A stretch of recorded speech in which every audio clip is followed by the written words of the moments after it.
So you've taken my CCNA data center training here at CBT Nuggets, and you have completed the nuggets of this particular DCUCI up to this point, and now you're saying, well, there's been a lot of theory. We've peeked into the graphical user interface for management and things, but let's go. Let's really focus on configuration. And guess what? You're going to love it. From here on out in these nuggets, we'll focus on the step-by-step configurations that are required to get your UCS data center up and running.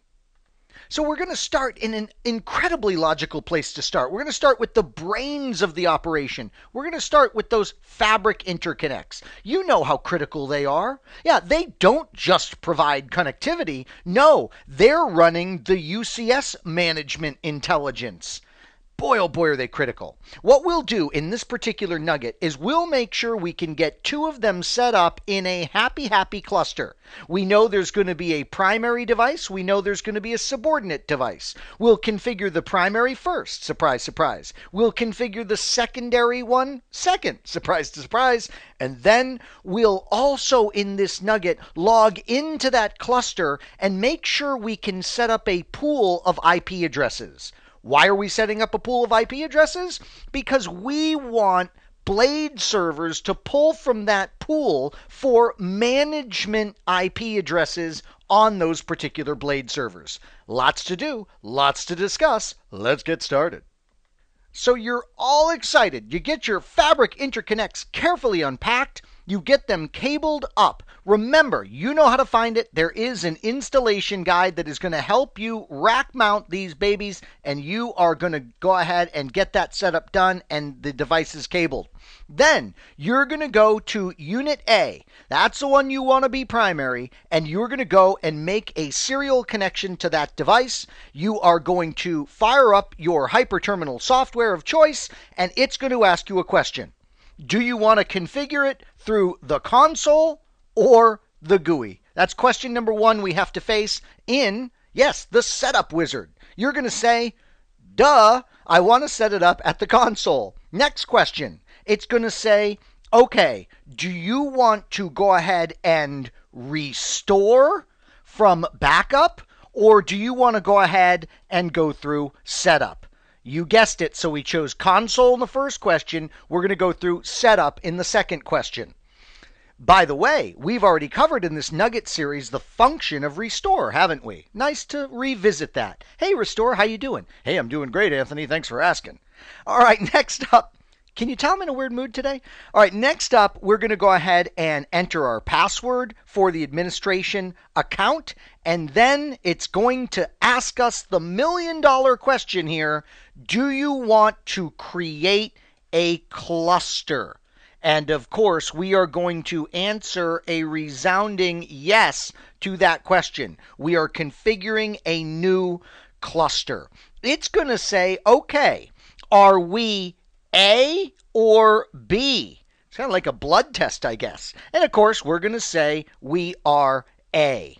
Then you are going to step through the rest of this setup wizard, and I won't bother to bore you with that. It's very simple. You're going to have a system name you give, a management address and mask, a management default gateway, a virtual IPv4 address that can be utilized between these two separate devices, your DNS configuration, and then of course it's going to review everything that you provided for inputs and give you the ability to save that configuration.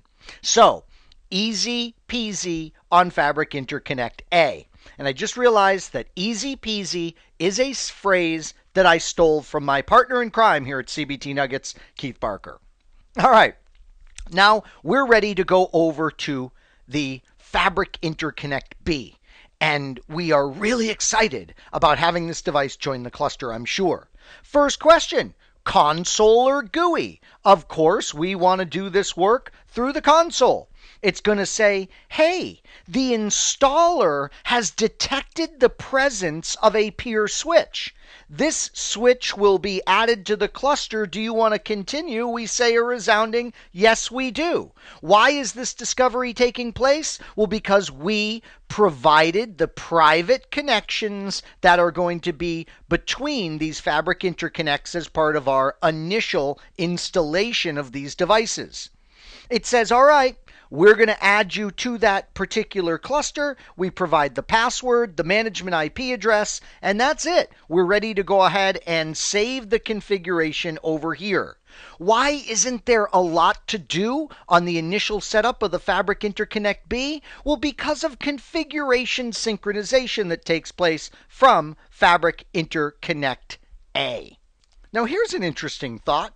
What if your organization started with Fabric Interconnect A? They did a proof of concept type situation, and then they realized, you know what? We do indeed need to invest in the redundant Fabric Interconnect.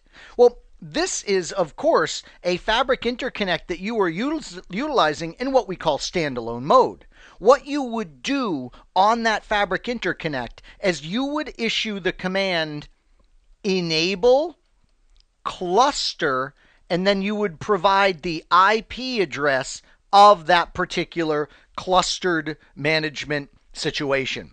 So enable cluster is the key command that we could utilize in order to take a standalone Fabric Interconnect into this cluster mode. Then all you do is wire up the Fabric Interconnect B and go through the exact same setup script over here that we would have when we were initially setting up our cluster together in this particular nugget.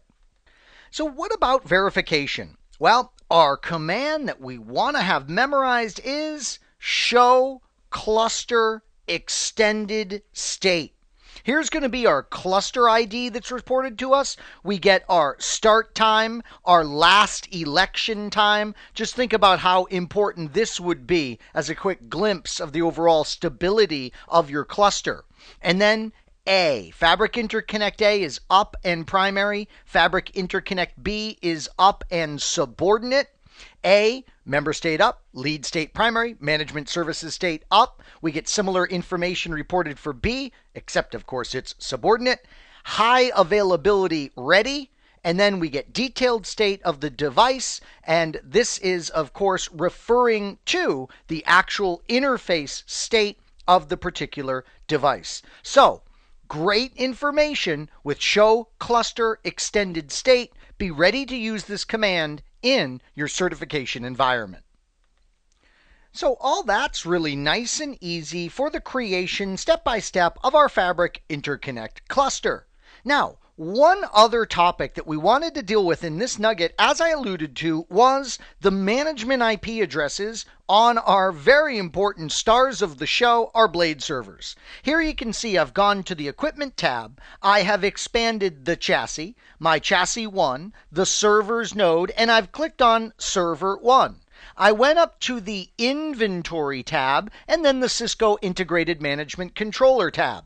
We're getting a sense for just how buried particular output can be in the Cisco UCS system. And here it is, the management interface. And let me draw a frowny face man now, because look, no IP address, no subnet mask, no default gateway, no MAC address. This device is not ready to be managed from an IP perspective. What are our options? Well, we could certainly go in and assign it information statically. We could go in and provide it static information as part of a service profile, or we can go ahead and create a management address pool, right? We can create a management address pool in our Fabric Interconnect system to go ahead and dole out to these devices as they come online. And that's exactly what I want to show you how to do right now.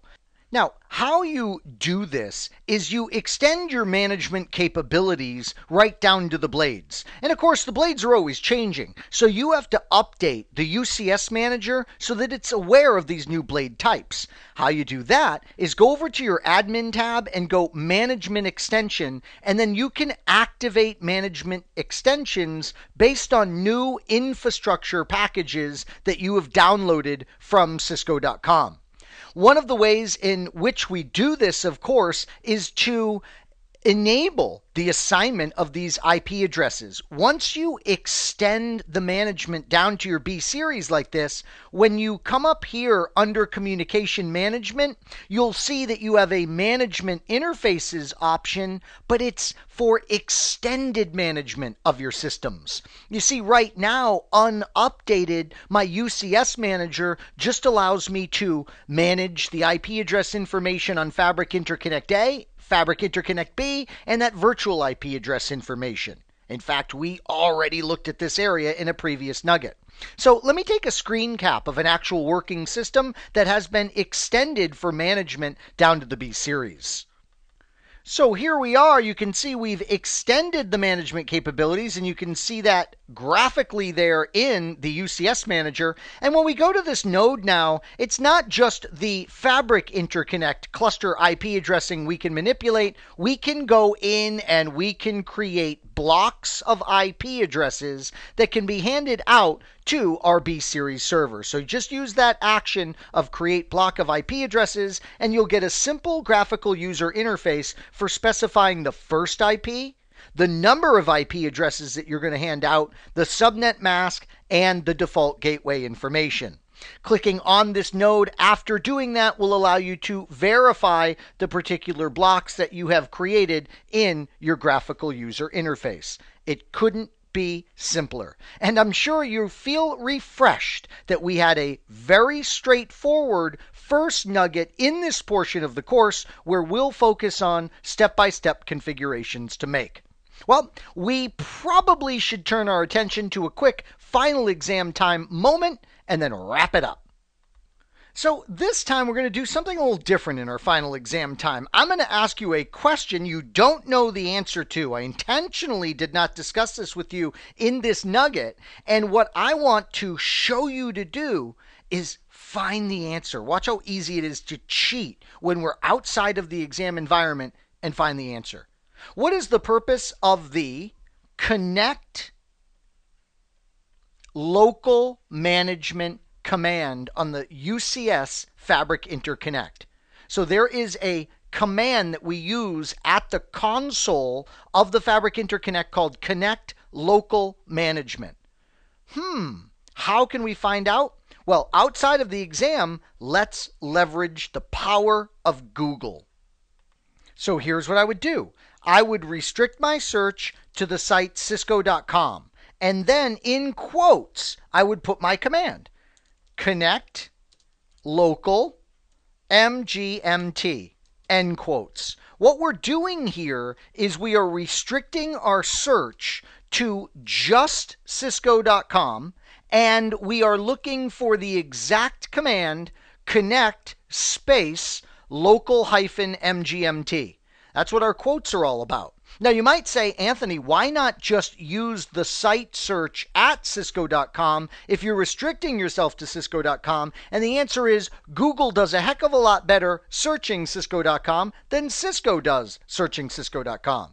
Can I say Cisco one more time? Give me a Cisco.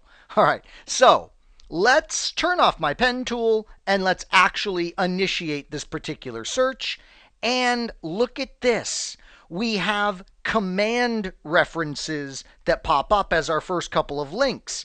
And notice we can see version numbers indicated in these particular command references or configuration guides. So you can, pretty much hunt right for a particular version that's appropriate for you.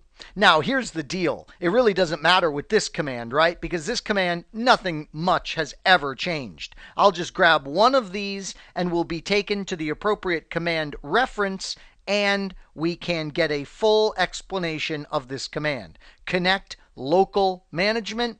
This is to connect to the local management port. If no switch is specified, a connection will be made to the local management port of the current active switch. So that would be Fabric Interconnect A in a normal cluster configuration.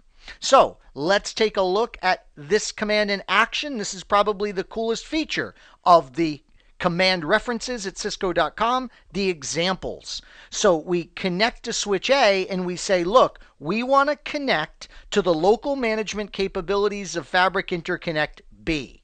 And notice where it drops us off? At management of Fabric Interconnect B. So this is an extremely important and powerful command, and we just saw, leveraging Google, how easy it would be for us to get all the information we need about this command. Obviously, when we are not in the exam environment. And by exam, I mean the DCUCI written exam.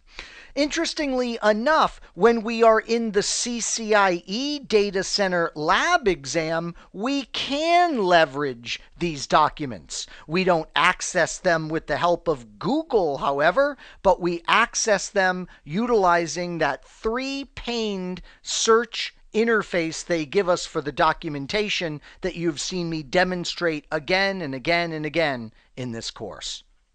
Well, I hope this nugget has been informative for you, and I'd like to thank you for viewing.